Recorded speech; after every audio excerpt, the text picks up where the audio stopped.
बिस्मिल्लाहिर्रहमानिर्रहीम। अस्सलाम वालेकुम डियर स्टूडेंट्स, उम्मीद है आप सब खैरियत से होंगे। हम कर रहे हैं 9th क्लास मैथमेटिक्स। आज हम करेंगे एक्सरसाइज 1.3।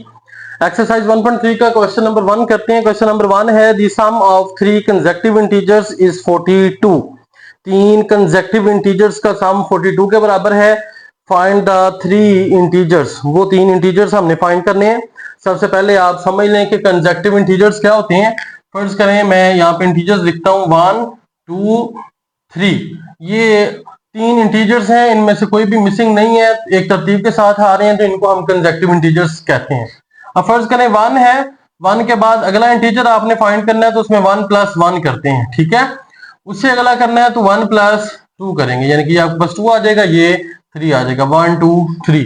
तो ये 3 आपके पास कंसेक्टिव इंटीजर्स बनते हैं। मतलब ये है कि अगर आपको एक इंटीजर का पता हो, उससे अगला आपने इंटीजर फाइंड करना है तो उसमें +1 कर देंगे, उससे अगला करना है तो +2 कर देंगे। तो इस तरह से आप जितने मर्जी कंसेक्टिव इंटीजर्स फाइंड कर लें। तो अब हमें कंसेक्टिव इंटीजर का पता नहीं है तो हम लेट कर लेते हैं कि x हमारे पास एक कंसेक्टिव इंटीजर है, या एक सिंपल एक इंटीजर है x। उसके बाद वाला इंटीजर फाइंड करना है तो वो x + 1 हो जाएगा, उससे अगला इंटीजर फाइंड करना है तो वो x + 2 हो जाएगा। तो हम पहले लेट कर लेते हैं, लेट x, एक इंटीजर हमारे पास x है, x + 1, दूसरा इंटीजर x + 1 हो जाएगा, एंड तीसरा इंटीजर हो जाएगा x + 2। ये b3 कंसेक्टिव इंटीजर्स।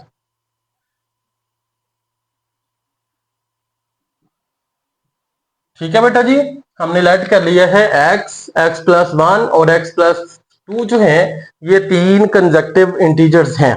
उसके बाद हम लिखेंगे अकॉर्डिंग टू गिवन कंडीशन।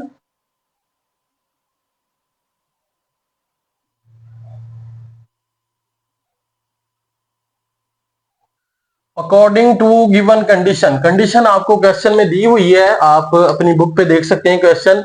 उसमें वो कहता है the sum of 3 consecutive integers is 42। तो एक हमारे पास इंटीजर x है, दूसरा x + 1 है और तीसरा x + 2 है। तो इन तीनों का सम जो है वो 42 के बराबर है। तो हम लिख लेते हैं x, इसमें सम है तो प्लस करेंगे x + 1 प्लस x + 2 = 42। ये हमने क्वेश्चन में जो कंडीशन थी उसके अकॉर्डिंग लिख दी है। The sum of x, x + 1 and x + 2, 3 consecutive integers हैं, = 42। अब देखें x + x ये हो जाएगा 3x, 1 + 2 करेंगे +3 = 42। यहां से 3x जो है = आ जाएगा 42। ये 3 इधर प्लस का उधर जाके माइनस का हो जाएगा, तो यहां से 3x = 39 आ जाएगा और x = 39 डिवाइडेड बाय x के साथ 3 मल्टीप्लाई हो रहा है, इक्वालिटी की दूसरी तरफ जाके ये डिवाइड हो जाएगा, ठीक है। तो x = 3 × 1 = 3 और 13 × 3 = 39 होता है, तो x = आ जाएगा 13। ठीक है जी, x की वैल्यू हमें मिल गई है। अब आप लिखेंगे फर्स्ट इंटीजर जो हमने फाइंड करने थे, तो वो फर्स्ट इंटीजर x था, तो x की वैल्यू हमारे पास आ गई है 13। उसके बाद सेकंड इंटीजर हमारे पास था x + 1, x + 1 = 13 + 1 कर देंगे क्योंकि x की वैल्यू 13 है, 13 + 1 = 14। उसके बाद थर्ड इंटीजर, ठीक है जी, थर्ड इंटीजर हमारे पास क्या था, थर्ड इंटीजर हमारे पास था x + 2। तो x + 2 लिखें, x की जगह पे जो x की वैल्यू आई है 13 वो लिखें +2, तो ये आपके पास आ जाएगा 15। ठीक है, तो आप लिख देंगे दी 3 consecutive इंटीजर्स आर कौन कौन से बने हैं, एक हमारे पास है 13, दूसरा 14 और तीसरा 15। देख लें तीनों कंसेक्टिव हैं और इनका अगर आप सम करके देखें तो वो 42 के बराबर आएगा। ठीक है, ये बेटा जी हमारे पास इसका फर्स्ट क्वेश्चन नंबर था। अब हम चलते हैं क्वेश्चन नंबर 2 की तरफ।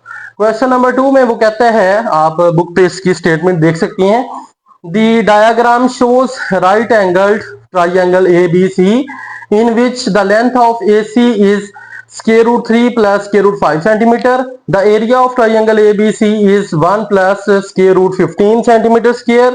Find the length AB in the form a square root 3 plus b square root 5 centimeter where AB are integers. अब क्वेश्चन नंबर 2 है हमारे पास बेटा जी, ये बड़ा आसान है।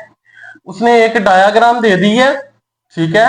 डायाग्राम जो है वो एक हमारे पास राइट एंगल ट्राइंगल, ऐसी ट्राइंगल जिसका एक एंगल 90 डिग्री का हो उसको हम कहते हैं राइट एंगल ट्राइंगल, ठीक है। तो ये हम यहाँ पे बना लेते हैं राइट एंगल ट्राइंगल।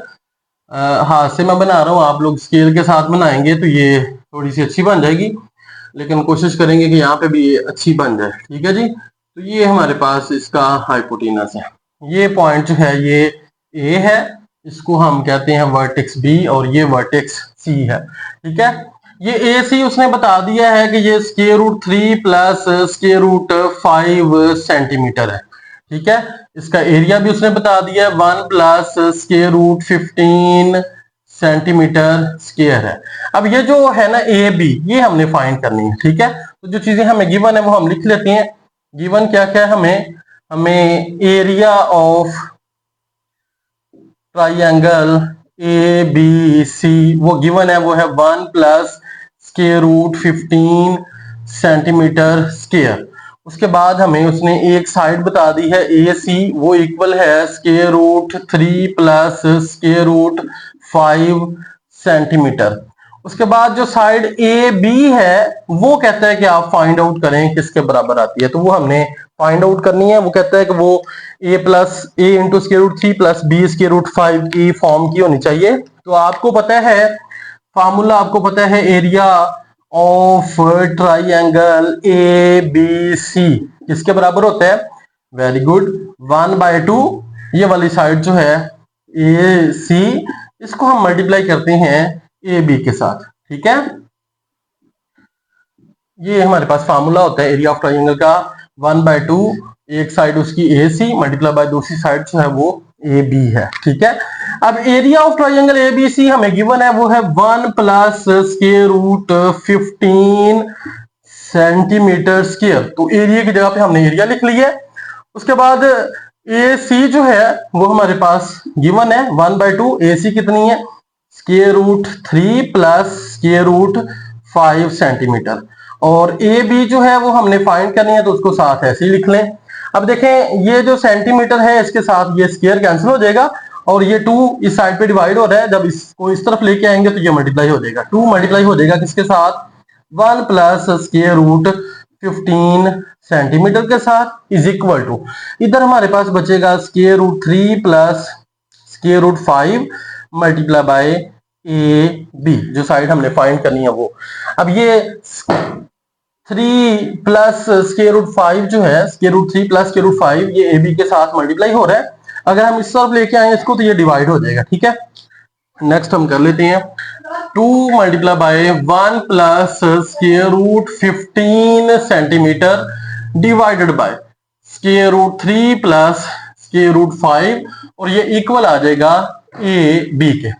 अब बेटा जी ये डिनोमिनेटर जो है ये इरेशनल है, इसको हमने रैशनलाइज करना है। तो रैशनलाइज आपको करना आता है, आप साइन चेंज करके नीचे वाली टर्म का उसके साथ मल्टीप्लाई भी करते हैं और डिवाइड भी करते हैं, ठीक है। तो ये हमारे पास था 2 multiply by 1 plus square root 15 over square root 3 plus square root 5, इसको मल्टीप्लाई कर देते हैं square root 3 minus square root, यहाँ पे प्लस है तो यहाँ पे माइनस आ जाएगा, divided by square root 3 minus square root 5 centimetre, ये वाला मैंने साथ वैसे लिखा है, is equal to A B, ठीक है। ऊपर वाली टर्म ऊपर वाली से मल्टीप्लाई हो जाएगी नीचे वाली से, तो ये मल्टीप्लाई कर लेते हैं 2 इंटू 1 को स्क्वायर रूट 3 से मल्टीप्लाई करेंगे स्क्वायर रूट 3 आ जाएगा, 1 को माइनस स्क्वायर रूट 5 से मल्टीप्लाई करेंगे minus square root 5, square root 15 को स्क्वायर रूट 3 से मल्टीप्लाई करें तो स्क्वायर रूट 15 जो है मल्टीप्लाई हो जाएगा। अब देखिए यहाँ पे भी स्क्वायर रूट है, यहाँ पे भी स्क्वायर रूट है, square root 15 multiply by square root 3, square root 15 square root 3 दोनों का स्क्वायर रूट हम इकट्ठा कर देंगे और 15 मल्टीप्लाई हो जाएगा 3 के साथ, फिर प्लस माइनस माइनस, यहाँ पे भी देखें स्क्वायर रूट 15 है, यहाँ पे स्क्वायर रूट 5 है, दोनों का स्क्वायर रूट है तो हम इकट्ठा स्क्वायर रूट लिखेंगे, 15 मल्टीप्लाई हो जाएगा 5 के साथ, ठीक है। ये आप अलग अलग करके अगले स्टेप में भी कर सकते हैं। एक स्टेप में भी लिख सकते हैं, मैंने एक में लिख दिया, आप दोबारा जो है वो करें जब सवाल इसको तो अलग अलग भी लिख सकते हैं। Square root 3 plus square root 5 square root 3 minus square root 5, तो ये हमारे पास a plus B into A minus B वाली फॉर्म है, तो वो इक्वल होता है A square minus B square. A की जगह पे स्क्वायर रूट 3 है, इसका स्क्वायर आ जाएगा माइनस स्क्वायर रूट 5 और इसका स्क्वायर, स्क्वायर से ये स्क्वायर रूट कैंसिल, स्क्वायर से ये स्क्वायर रूट कैंसिल, और ये इक्वल आ जाएगा ए बी के। ठीक है बेटा जी। 2 into square root 3 minus square root 5 plus square root 15 3 जा 45 माइनस 15 5 जा 75 डिवाइडेड बाय 3 बचेगा यहाँ पे, माइनस यहाँ पे बच जाएगा 5, और ये इक्वल है, सेंटीमीटर लिख लें, is equal to A B. ठीक है बेटा जी। 2 into square root 3 minus square root 5 plus, अब ये 45 है तो इसको आपने एक नंबर आप ऐसा लें जो परफेक्ट स्क्वायर हो, उसकी मल्टीप्लीकेशन में लिखना है। तो हम अगर 9 को मल्टीप्लाई करें 3 के साथ, 9 3 नहीं, 9 को अगर हम मल्टीप्लाई करते हैं 5 के साथ तो वो आपके पास बन जाएगा 45। तो हम इसको लिख लेते हैं 9 मल्टीप्लाई बाय 5। ठीक है, 9 5 जा 45 माइनस, इसको भी आपने ऐसे लिखना है तो इसको 25 मल्टीप्लाई बाय 3 लिख लेंगे, तो 25 3 जा 75 हो जाएगा, डिवाइडेड बाय 3 माइनस 5 करेंगे -2 centimetre is equal to A B. ठीक है बेटा जी। 2 into square root 3 minus square root 5 plus जो 9 है इसको आप लिखें 3 का स्क्वायर और इसका स्क्वायर रूट अलग कर दें, साथ स्क्वायर रूट 5 आ जाएगा, माइनस 25 को लिख सकते हैं 5 का स्क्वायर, इसका स्क्वायर रूट अलग लिख दें और स्क्वायर रूट 3 का स्क्वायर रूट अलग लिखेंगे, divided by -2 is equal to A B. उम्मीद है यहां तक समझ आ गई होगी। 2 के साथ ये 2 खत्म कर देंगे, माइनस यहाँ पे आ जाएगा, माइनस इन 2। अब square root 3 minus square root 5, 3 का स्क्वायर है, स्क्वायर से स्क्वायर रूट खत्म हो जाएगा, प्लस 3 इंटू स्क्वायर रूट 5 आ जाएगा, ये स्क्वायर से स्क्वायर रूट खत्म होके माइनस 5 स्क्वायर रूट 3 आ जाएगा, is equal to a d आ जाएगा। ठीक है बेटा जी।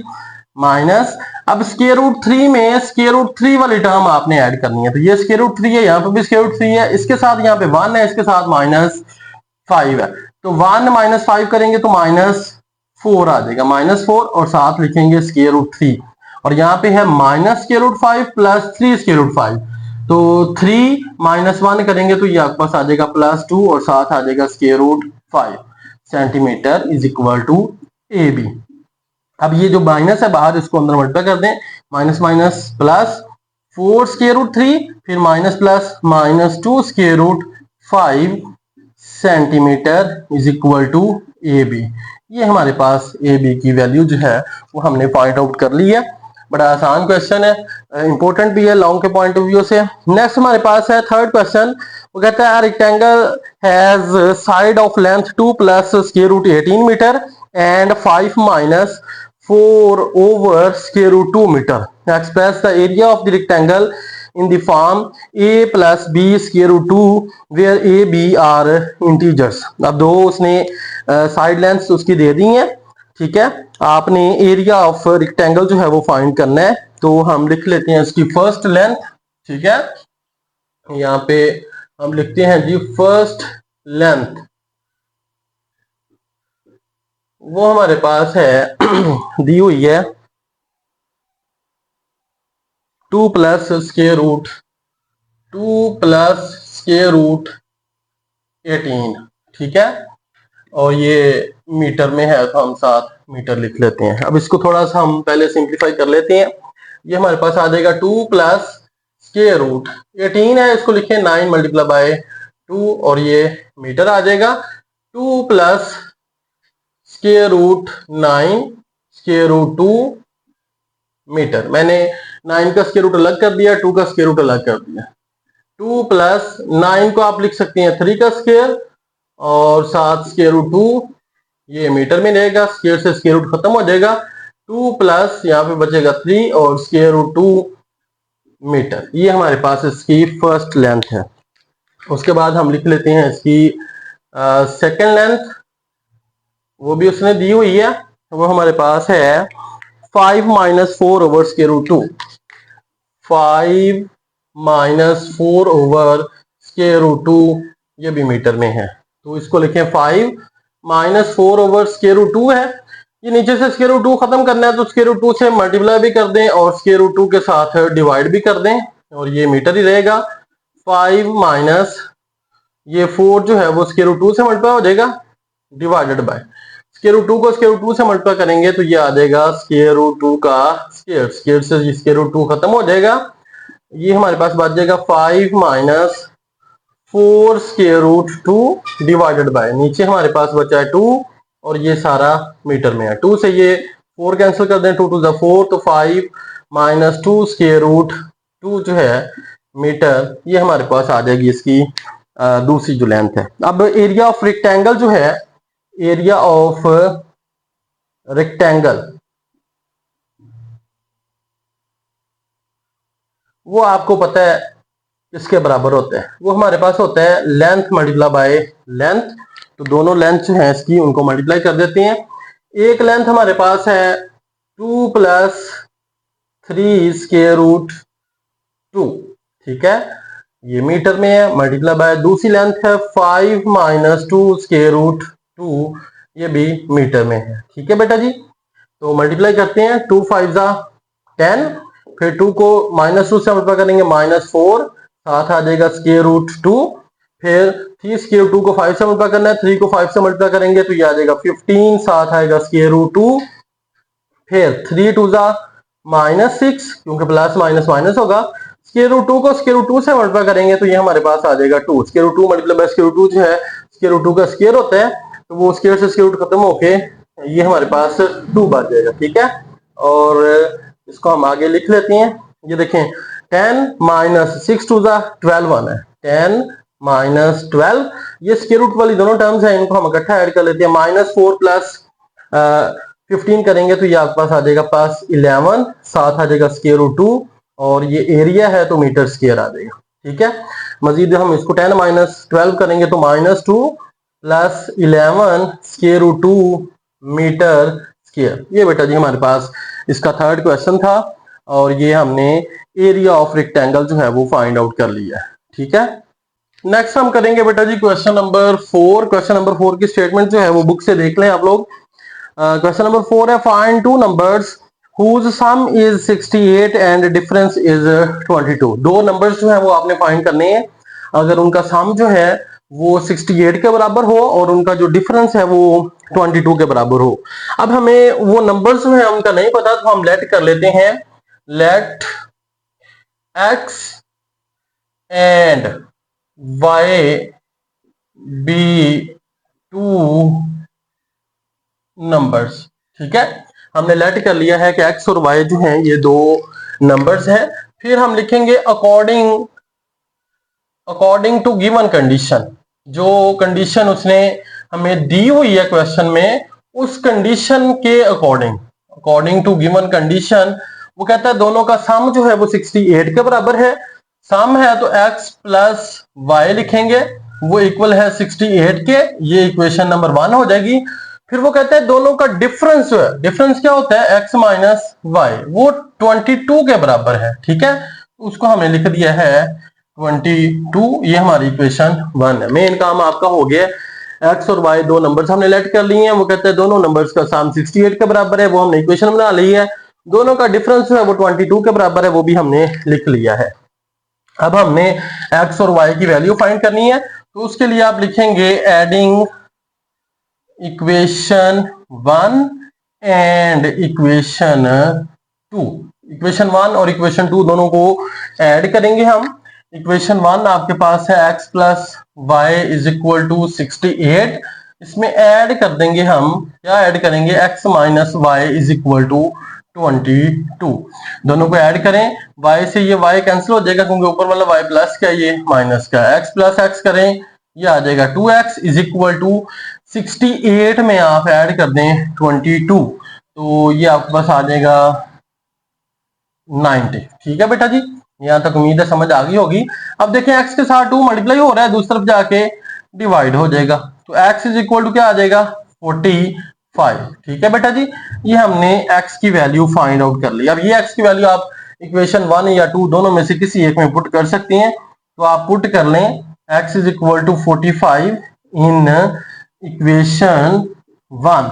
इक्वेशन 1 में आप जहां पे x है वहां पे 45 पुट करें, तो x है, x की जगह पे लिखेंगे 45 plus y is equal to 68। तो यहां से y इज इक्वल टू आ जाएगा 68, ये 45 उधर जाके -45 हो जाएगा। तो y इज इक्वल टू 68 में से आपने 45 माइनस करना है, तो ये हमारे पास आ जाएगा 23। ठीक है बेटा जी, तो ये हमने दोनों नंबर्स जो हैं वो आप फाइंड कर लिए हैं। तो आप लिखेंगे दी रिक्वायर्ड नंबर्स आर, वो हमारे पास हैं 23 एंड 45। ठीक है बेटा जी, ये हमारे पास क्वेश्चन नंबर 4 था। क्वेश्चन नंबर 5 है the weather in Lahore was unusually warm during the summer of 2024। 2024 की गर्मियों में वो कहता है कि आमतौर पे जो लाहौर है उसमें टेम्परेचर जो है वो वार्म रहता है, गर्म रहता है। TV news reported temperature as high as 48 degree centigrade. TV जो है न्यूज वालों ने बताया है, टीवी न्यूज वालों ने कि ये टेम्परेचर जो है वो इतना है 48 डिग्री सेल्सियस है। By using the formula F is equal to 9/5 degree centigrade plus 32। ये आपने फार्मूला यूज करना है, ये आपको फार्मूला दे या ना दे आपको फार्मूला याद होना चाहिए। तो आपने सेल्सियस वाला जो टेम्परेचर है उसको कहता है find the temperature as Fahrenheit scale, तो फारेनहाइट में आपने उसको बताना है। ठीक है बेटा जी, गिवन आपको जो चीज है वो आप लिख लें। गिवन हमें है टेम्परेचर सेल्सियस में वो है 48 डिग्री सेल्सियस। ठीक है, आपने उसको फारेनहाइट में बताना है कि ये किसके बराबर आएगा। तो फारेनहाइट का फार्मूला आपको आता है 9/5 सी प्लस 32। तो यहां से आप 9/5 सी की जगह पे लिखेंगे 48 और प्लस कर देंगे 32। तो ये 9/5, 9 को आप मल्टीप्लाई करें 48 के साथ और फिर उसको 5 पे डिवाइड कर दें। ठीक है, जब 9 को 5 पे आप 9 को 5 पे डिवाइड करके 48 से मल्टीप्लाई करते हैं या कर सकते हैं, या 9 को डायरेक्ट 48 से मल्टीप्लाई करके 5 पे डिवाइड कर दें, तो ये आपके पास आएगा 86.2 प्लस इसमें कर दें आप ये वाला 32, तो ये आपके पास आ जाएगा 118.4। ठीक है, तो आप लिख सकते हैं कि जो हमारे पास 48 डिग्री सेल्सियस था वो 118.4 फारेनहाइट के बराबर होता है। ठीक है, ये हमारे पास इसका क्वेश्चन नंबर था जी 5। यहाँ पे हम लिख भी लेते हैं क्वेश्चन नंबर 5। अब चलते हैं जी क्वेश्चन नंबर 6 की तरफ। क्वेश्चन नंबर 6 में वो कहता है the sum of the ages of father and son is 72 years. Son और फादर जो हैं उनकी एजेस का सम जो है वो उसने दे दिया है। क्वेश्चन नंबर 6 है ये, फादर और सन की एजेस का सम उसने दे दिया है कि वो इक्वल है 72 ईयर्स के। 6 ईयर्स अगो, 6 साल पहले, ये स्टेटमेंट आपने समझनी है, बुक पे आपके लिखी हुई है। 6 साल पहले the father's age was 2 times the age of son. अब वो कहता है कि अब प्रेजेंट में अगर आप बात करें तो दोनों फादर और सन की एज का सम 72 के बराबर है। लेकिन अगर आप 6 साल पहले की बात करें तो जो फादर की एज है वो 2 टाइम्स है सन की एज का, मतलब सन की एज को 2 से मल्टीप्लाई करेंगे तो फादर की एज बन जाएगी। ठीक है, what was son's age 6 years ago. 6 साल पहले सन की एज क्या थी वो हमने फाइंड करनी है।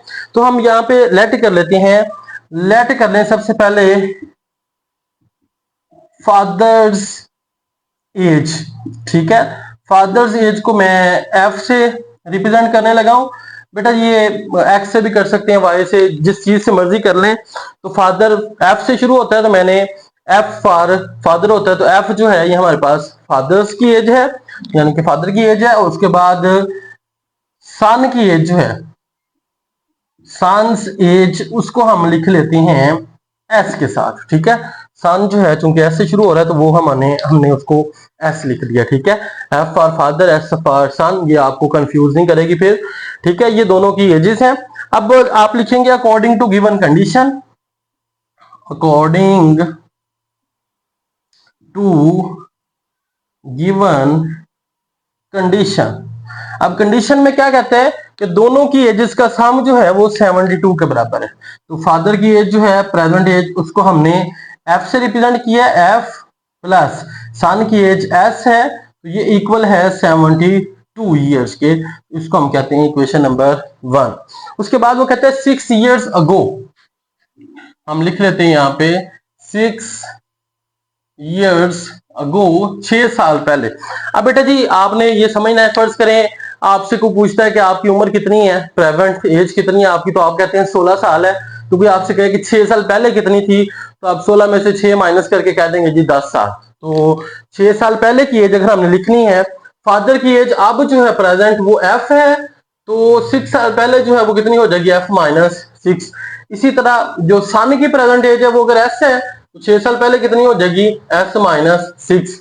वो कहते हैं 6 साल पहले, अब ये 6 साल पहले फादर की एज है, ये सन की एज है।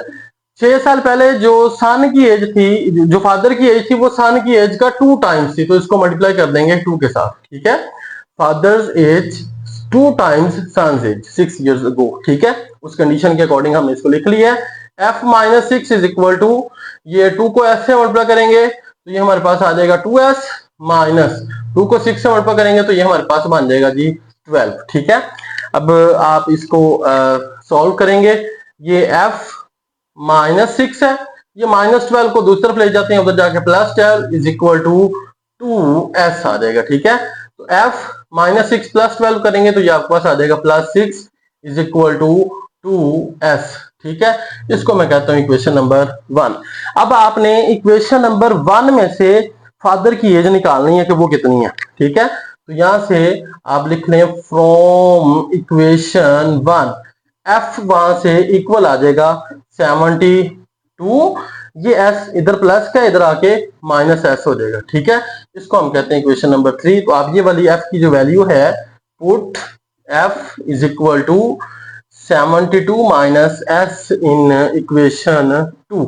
इक्वेशन 2 में जहां पे एफ है वहां पे आप क्या पुट करेंगे, 72 माइनस एस पुट कर दें।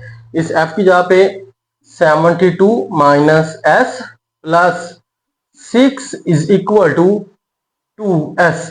एस वाली टर्म्स को हम एक तरफ कर लेते हैं, ये माइनस एस है, उधर जाके प्लस एस हो जाएगा। तो 72 plus 6 is equal to 2s plus s। 72 plus 6 करेंगे तो ये 78 हो जाएगा, is equal to 2s plus s 3s होता है, ठीक है जी। ये सॉरी मैंने क्या लिख दिया, 3s, ये 3 अब उधर जाके डिवाइड हो जाएगा, 78 divided by 3 is equal to s। 3 1 जा 3, 3 2 जा 6, 1 बचेगा, और 9 सॉरी 6 3 जा 18, 26।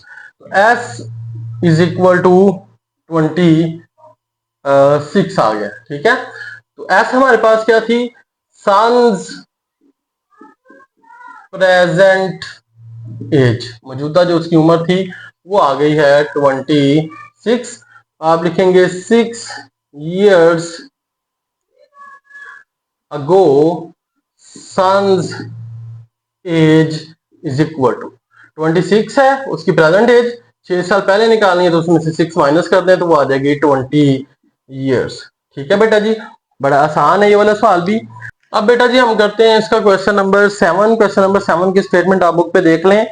Mirha bought a toy for RS 1500। Mirha जो है उसने एक टॉय जो है वो परचेज किया है 1500 रुपए में, एंड सोल्ड फॉर RS 1520, और 1520 रुपए में इसको सेल कर दिया है।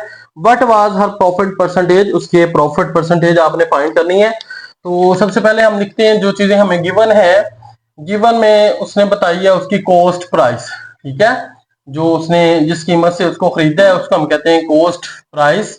तो cost price is equal to, इसको लिखते हैं CP, वो है 1500 रुपए, ठीक है। उसके बाद उसकी सेलिंग प्राइस उसने बता दी है, सेलिंग प्राइस जिस कीमत में उसने उसको बेचा है SP, वो है 1520 रुपए। हमने प्रॉफिट परसेंटेज फाइंड करनी है, क्या फाइंड करना है, प्रॉफिट परसेंटेज, ये हमने बतानी है किसके बराबर होती है। तो सबसे पहले हम प्रॉफिट फाइंड करते हैं। प्रॉफिट उसका फार्मूला आप लोगों को आता है, प्रॉफिट इक्वल होता है selling price minus cost price, आप पूरे स्पेलिंग भी लिख सकते हैं। मैंने S P selling price minus cost P लिख दिया उसकी, सी पी सी एस लिख दिया, C P cost price. Selling price कितनी है 1520 माइनस कॉस्ट प्राइस कितनी है 1500, ठीक है। तो प्रॉफिट जो उसको आया है वो है 1520 में से 1500 निकालेंगे तो 20 रुपए। अब हम चूंकि इसकी प्रॉफिट परसेंटेज हमने फाइंड करनी है, तो प्रॉफिट परसेंटेज, इसका फार्मूला होता है प्रॉफिट, जो आपने प्रॉफिट अभी फाइंड किया है, ओवर उसकी कॉस्ट प्राइस मल्टीप्लाई बाय 100, ठीक है बेटा जी। तो हम जिन्हें हमें सारी हमारे पास हैं प्रॉफिट हमने कैलकुलेट किया हुआ है 20 डिवाइडेड बाय कॉस्ट प्राइस कितनी है उसकी, वो है 1500, ठीक है जी, मल्टीप्लाई बाय 100, ठीक है। ये 2 जीरो इन 2 जीरो के साथ कैंसिल हो जाएंगे, 20 डिवाइड बाय 15 ये आ जाएगा। तो 20/15 जब आप करेंगे तो 1.33%, ये इतने परसेंट उसने प्रॉफिट जो है वो गेन किया है इसमें से, ठीक है बेटा जी। अब हम क्वेश्चन नंबर 8 करते हैं। क्वेश्चन नंबर 8 में कहते हैं the annual income of Tayyab is RS 9,60,000, ठीक है जी। ये हम इधर कर लेते हैं। क्वेश्चन नंबर हमारे पास है 8, ठीक है। एनुअल इनकम उसने बता दी है, तो आप लिख लें एनुअल इनकम। एनुअल इनकम वो हमारे पास है 9,60,000, तो 9,60,000।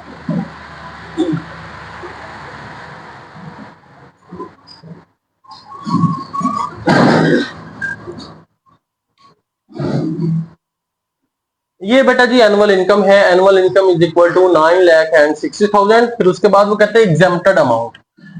एग्जेम्प्टेड अमाउंट वो भी उसने बताई हुई है क्वेश्चन में। एग्जेम्प्टेड अमाउंट जो है वो है 1,30,000, ठीक है बेटा जी। तो वो है 1,30,000, ठीक है। फिर क्वेश्चन में कहते हैं कि how much tax would he have to pay at the rate of 0. Rate उसने बता दिया है 0.75%, ठीक है। दोबारा से स्टेटमेंट देख लें। The annual income of Tayyab is RS 9,60,000 while the exempted amount is RS 1,30,000. How much tax would he have to pay at the rate of 0.75%? बेटा जी जो एग्जेम्प्टेड अमाउंट होती है ना, वो ऐसी अमाउंट होती है जिसके ऊपर टैक्स नहीं लागू होता, ठीक है। टैक्स फ्री अमाउंट आप इसको कह सकते हैं। टोटल उसकी इनकम इतनी है, ये 1,30,000 उसमें से ऐसी अमाउंट है जिसके ऊपर टैक्स नहीं लगेगा। तो कहते हैं कि आप 0.75% की इस रेट के हिसाब से आप उसका टैक्स जो है वो फाइंड आउट करें। तो सबसे पहले हम टैक्सेबल अमाउंट उसकी निकाल लेते हैं, ठीक है जी। टैक्सेबल अमाउंट वो इक्वल आएगी किसके, जो उसकी एनुअल इनकम है, एनुअल इनकम, उसमें से हम माइनस कर देंगे एग्जेम्प्टेड अमाउंट को, ठीक है बेटा जी। तो ये हमारे पास इक्वल आ जाएगी। एनुअल इनकम जो है वो 9,60,000 है, इसमें से हम माइनस कर देंगे 1,30,000, ठीक है। आप 9 लाख जो 60,000 है उसमें से माइनस कर दें 1,30,000 कैलकुलेटर पे, तो ये आपके पास आ जाएगा 8,30,000, ठीक है बेटा जी। ये वो वाली अमाउंट है जिसके ऊपर उसने टैक्स जो है वो पे करना है, ठीक है। अब आप निकालेंगे टैक्स उसका, ठीक है।